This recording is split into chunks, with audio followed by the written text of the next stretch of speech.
Hello everyone and welcome to another video. Today we are back in Throne and Liberty because I wanted to showcase my updated build and also my AoE setup that I use in co-op dungeons. So if you haven't watched the first video, I go through pretty much everything you want to know about the class I'm playing, which is the Gladiator, and well, everything I was using, why I was using it and all of that. But now I have had time to finally upgrade some things, and I have finally acquired the Endless Breeze Bracelet and also the Sash of Rustling Leaves, and both of these are now maxed. Pretty much everything now is maxed. I even finished my ring. It now has all the stats I want.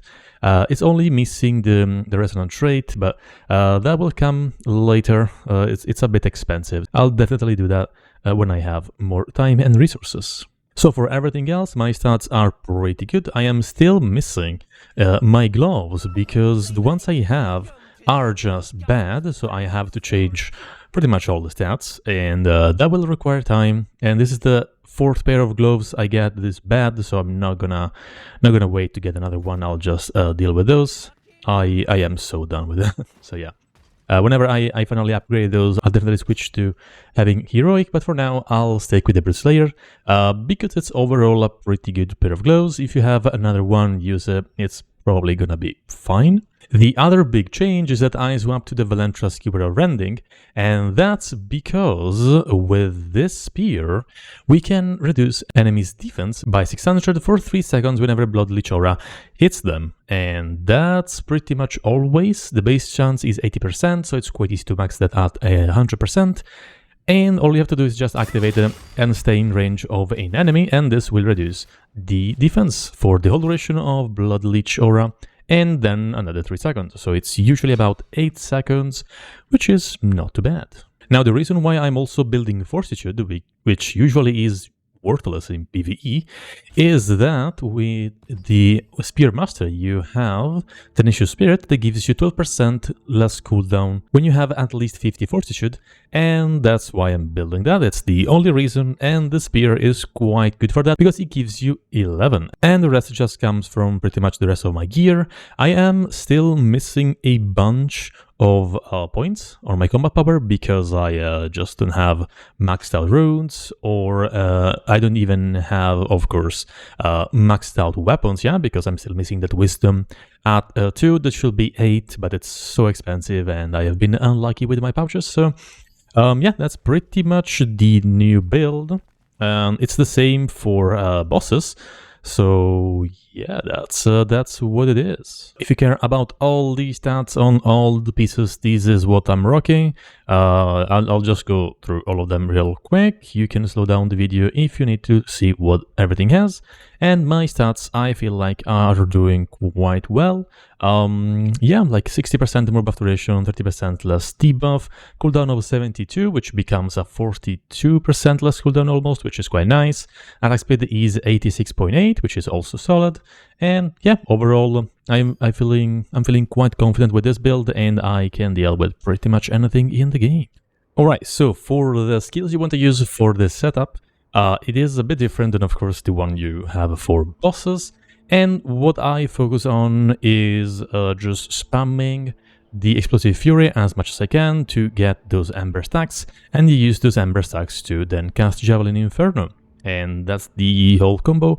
Everything else is just for like AoE stun, some like more resistances, which is nice to have, and then this one becomes more heavy attack, which is also quite nice. Blood Leech is there because it does reduce enemies' defense, plus it does heal us, which is of course quite nice to have.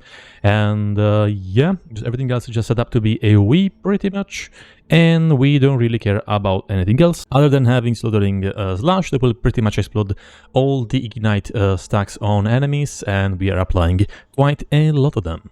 As for the specializations, these are the ones I'm using, the most important ones being Explosive Fury, of course.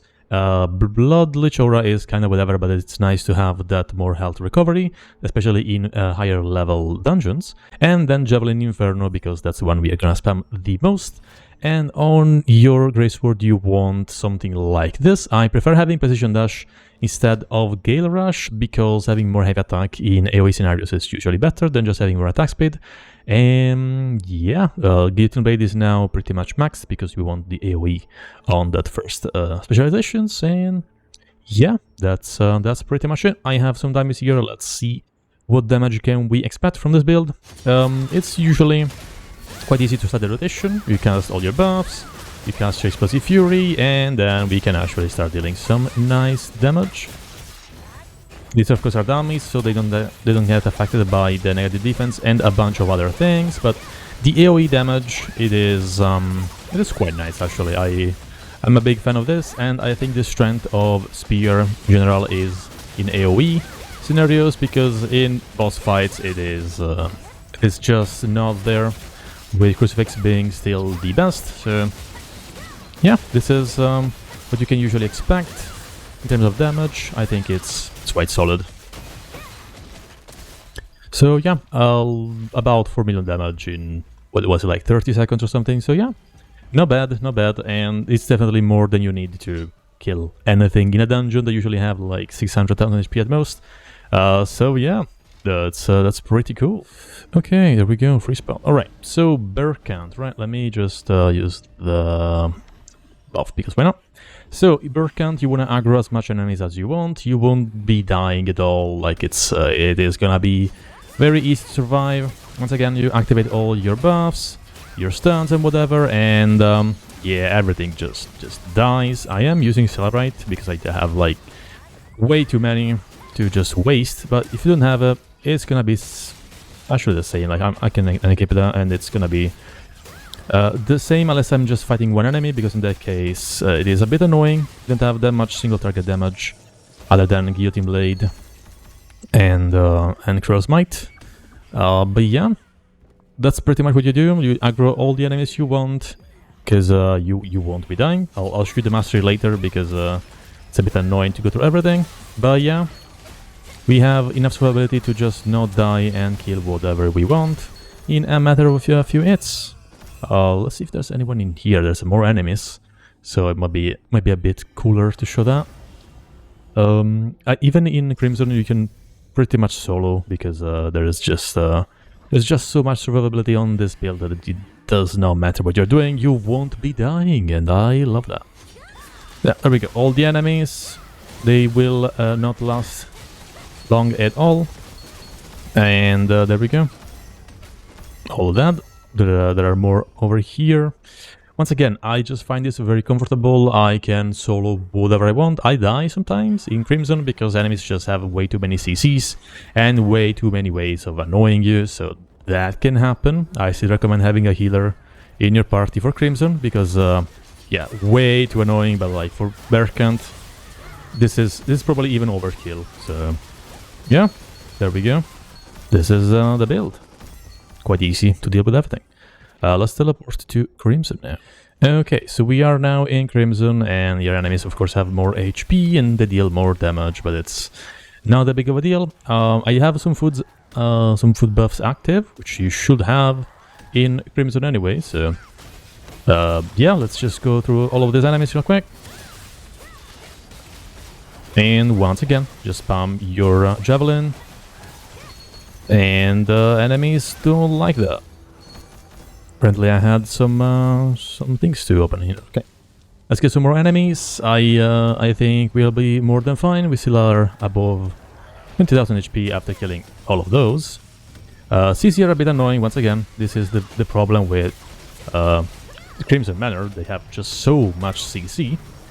But usually it's fine. Usually it's fine. We have enough healing to survive everything. We can pop our HP buff, thanks to our artifacts. And there we go. Just popping those contracts like it's nothing. In single target, once again, we are not dealing that great, but these enemies shouldn't be too tanky anyway, so not that big of a deal. I'll see if I can go to down there, because there's those damn dogs that always kill me, because they just deal so much freaking damage, I don't know why. But yeah, other than those dogs, everything is easy peasy and easy to deal with.